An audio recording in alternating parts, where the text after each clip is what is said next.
déplacez-vous, c'est hyper important. C'est hyper important parce que L'union fait la force. et le temps joue aussi, pour nous.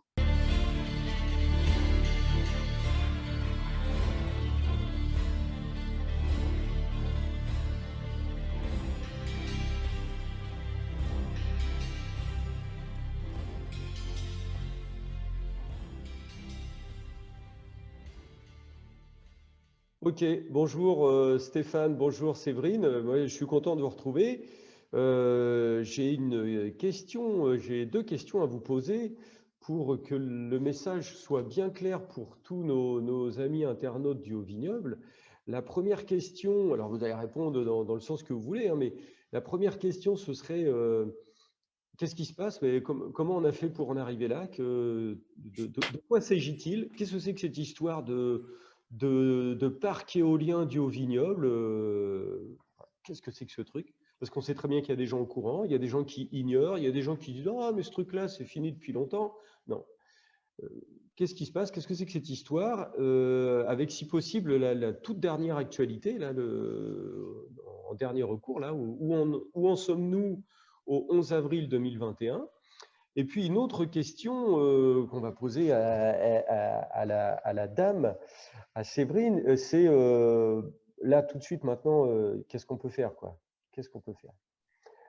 Alors je sais pas, comment est-ce qu'on a fait pour en arriver là, Stéphane? Qu'est-ce que c'est que cette histoire en fait? En imaginant des gens qui viendraient de s'installer à la Regrippière et qui sont juste pas au courant, quoi. Alors, bonjour à toi, Eric. Alors, pour la faire courte, nous, on habite la commune de la Rivière et puis un jour, on a su qu'il y avait un projet éolien dans le vignoble. Donc, comme tous les riverains, on s'y est un petit peu intéressé. On s'est rendu compte qu'il y avait à peu près 6 éoliennes qui étaient implantées, dont l'une, la plus proche de chez nous, à 500 mètres environ de la maison. Donc, ça nous a un petit peu alertés, on s'est renseigné et en fait, on s'est rendu compte que le projet était déjà abouti depuis 2009, on est en 2011. Et donc là, un petit peu face aux événements, on s'est organisé, on a eu la chance de rencontrer des gens qui sont toujours dans l'association, Joseph et puis Georges. Et puis on a pris notre bâton de pèlerin, on a sillonné la commune, on nous a pris pour des témoins de Jéhovah d'ailleurs à l'époque, pour sensibiliser les gens à ce phénomène. On a créé donc une association et donc ensuite on a engagé un avocat, une avocate angevine qui était réputée en la matière. On a d'ailleurs aussi fait venir Monsieur Bruyé, qui faisait partie d'une association anti-éolienne dans le sud de la France, qui avait fait une réunion publique sur la commune de la Rivière. Donc, bon an, mal an, on a travaillé, on a tenté des actions, intenté des actions en justice. Il y a eu une première enquête publique qui nous a déboutés. Et puis on a continué. Régulièrement, le projet était retoqué, notamment parce que, en fait, il empiétait sur l'espace militaire. Donc, le porteur de projet est obligé de baisser la hauteur des éoliennes. Il y a eu le souci des zones humides parce qu'en fait, il y en a une d'entre elles il y en a une en particulier qui est en zone humide, donc ils ont été obligés d'être déplacés parce qu'en fait, on avait gagné un procès contre la commune sur le PLU où il était précisé au tribunal administratif de Nantes qu'il était impossible de construire en zone humide. Donc, le porteur de projet a dû déplacer l'éolienne de quelques mètres pour la sortir de la zone humide. Alors, pour autant, je pense qu'elle empiète sur la zone humide. Mais voilà. Donc, nous avons intenté plusieurs actions en justice, notamment sur les permis de construire. On a été déboutés. Pour cette action, on va faire appel. En revanche, au titre de l'ICPE, l'ICPE, c'est l'autorisation d'exploiter. En fait, il faut savoir qu'une éolienne, c'est considéré comme une usine Céveso. C'est c'est un truc à risque. Et donc, il y a une procédure particulière. Donc, au titre de l'ICPE, en fait, le préfet, le juge du tribunal administratif s'est rendu compte que la DREAL, l'ancienne DDE, avait été jugée partie, en ce sens qu'elle avait été mandatée par le porteur de projet éolien pour réaliser une enquête sur l'environnement, sur la faune, la flore, etc. etc. Mais c'est cette même DREAL qui était à baliser auprès de la préfecture cette enquête. Donc on ne peut pas être jugé partie. C'est pour ça que le tribunal administratif a estimé qu'il fallait nommer une autorité indépendante et renouveler justement ces enquêtes environnementales. Pour ce faire, ils ont décidé d'une nouvelle enquête publique. D'accord. Ok. Donc là, si je comprends bien, on est toujours en procédure, vous êtes toujours en procédure, ça suit son cours. Et ils ont été obligés de faire un petit pas en arrière pour se replacer dans le bon sens et ils repartent en avant. Ils remettent les choses dans les rails. Si rien n'est fait, si personne ne s'intéresse à ce sujet-là, ils seront sur un boulevard. Si la population s'intéresse un petit peu au sujet et puis monte au créneau avec votre avocat, en fin de compte, ils ont du souci à se faire. C'est l'impression que j'ai, quoi. C'est ni gagné ni perdu. Tout est possible. Complètement. Complètement. Le tribunal de Nantes a cette réputation d'être, comment dire, c'est assez favorable aux éoliennes. En revanche, au niveau de la cour d'appel de Rennes, ce sont des juges professionnels qui sont beaucoup plus au fait du sujet éolien. Donc, c'est tout l'intérêt d'aller en appel. D'accord. D'accord. Et tout l'intérêt d'avoir une approche technique. Et puis, je pense que, et puis bien évidemment, plus le temps passe et plus ça joue pour nous parce qu'on voit bien que le sens de l'histoire s'inverse. Il y a eu une époque où les gens étaient vraiment pro-éolien et on se rend compte que de plus en plus, une fois informée, la population change d'avis. Oui, tout à fait. Comme on dit toujours, le mensonge prend l'ascenseur et la vérité prend l'escalier. Et petit à petit, quand la vérité monte et gagne un étage, et c'est long et c'est compliqué, puis un autre étage, puis un autre étage, en fait, tout le monde se retrouve dans les marges, tout le monde se réunit, les humains se retrouvent, et on n'a aucune envie de redescendre un escalier en marche arrière, quoi. La connaissance, ça scelle les gens entre eux, et vous êtes en train d'apporter tout un tas d'informations sur ce qui va se passer sur la rue Grépierre, la rue Maudière et Valette. Séverine, alors là, tout de suite maintenant, parce que tu disais que le temps est compté, là, tout de suite maintenant, Séverine, qu'est-ce qu'il faut faire en fait? Là, en fait, nous comptons vraiment sur les gens, sur leur action. En fait, on demande à ce que le maximum de personnes se mobilisent pour rédiger un courrier argumenté, envoyé sur le site dématérialisé pour l'enquête publique, ou bien les personnes se rendent lors d'une permanence en mairie. Mais On a il mis faut tout vraiment un... que les Vas-y, mais il excuse-moi.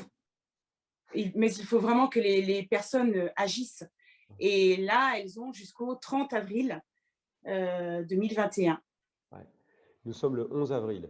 Alors, excuse-moi, je t'ai coupé. Nous avons mis en ligne un petit tutoriel qui dure une dizaine de minutes, qui explique la procédure pour déposer son courrier, comment dire, au niveau du cahier de, j'ai envie de dire du cahier de doléances, mais non, au niveau de l'enquête publique gérée par la préfecture. C'est assez facile à faire. La petite vidéo dure 10 minutes, mais il y a tous les éléments pour pouvoir envoyer son opinion, envoyer son fameux courrier en quelques instants. OK. Est-ce qu'il y a d'autres choses que nous aurions oubliées? Est-ce qu'il y a un autre message à donner? Je pense quand même qu'il faut alerter aussi l'opinion publique. Actuellement, une société parisienne est en train de prospecter vers les coureurs à Valette pour un futur projet éolien. Où est-ce que Donc, c'est en fait, on va être... les coureurs? À quel endroit ça se situe à peu près? En fait, les coureurs c'est un village assez important de Valette qui se trouve sur la route d'Ancenis, D'accord, à environ 2-3 km de Valette. d'accord. Les éoliennes, le terrain qui est prospecté se situe à environ 500 mètres des éoliennes qui sont prévues sur la commune de l'Armaudière et de Valette. Donc, en fait, ils font feu de tout bois en ce moment. Ils cherchent vraiment à implanter, hein, puisqu'ils se sont rendus compte qu'il y avait au niveau des élus, on va dire, pas un non-dit, mais une acceptation. Donc, en fait, ils prospectent à fond. Moi, j'ai l'impression que cette histoire, enfin j'espère, va tourner au vinaigre pour eux, en tout cas au niveau national. On voit bien qu'en Allemagne, il y a de moins en moins d'éoliennes qui s'installent parce que le poteau rose est fané, on pourrait dire les choses comme ça, voire il commence à sentir franchement mauvais.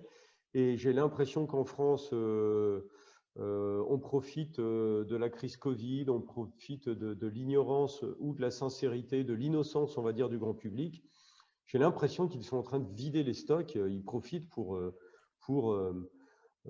prospecter, pour implanter au maximum. C'est l'impression que ça me donne. En tout cas, il faut se dépêcher, il faut être vigilant. Donc, sur la route d'Ancenis, en sortie de Valette, à 2-3 km, un nouveau champ éolien imaginable, avec encore des procédures, encore beaucoup d'habitants qui vont avoir une vraie perte. Ce qu'il faut comprendre, c'est qu'il y en a 4 qui ont été installés à Thiers. Il y a un autre projet également sur Thiers. Avec le projet du Haut-Vignoble, là, ça ferait 6. Puis il y a celle du Landreau, il y en a 4. Donc là, on est déjà sur un périmètre de 6, 10, sur 14 éoliennes, avec hypothétiquement celles qui veulent implanter à nouveau sur Valette. Donc le paysage risque d'être vraiment mité par ces aérogénérateurs industriels. Ouais, ça se rapproche. En fait, s'il y a une info encore sous-jacente à donner à nos amis internautes du Haut-Vignoble et à tous les riverains, c'est qu'en fait, ça se rapproche et tout le monde va être impacté. Ok, bah écoutez, j'espère que le message a été entendu et puis j'espère que nos amis vont aller se renseigner sur les petites vidéos qu'on a mis à disposition. Oui, et surtout que les gens fassent leur courrier pour l'enquête publique. Déplacez-vous, c'est hyper important. C'est hyper important parce que l'union fait la force. Et le temps joue aussi pour nous. Et tous les avis comptent, tout le monde compte, tout le monde est capable, tout le monde est intelligent. Oui, tous. Tous les avis comptent. Oui. Ok, merci. À bientôt. Merci. Merci.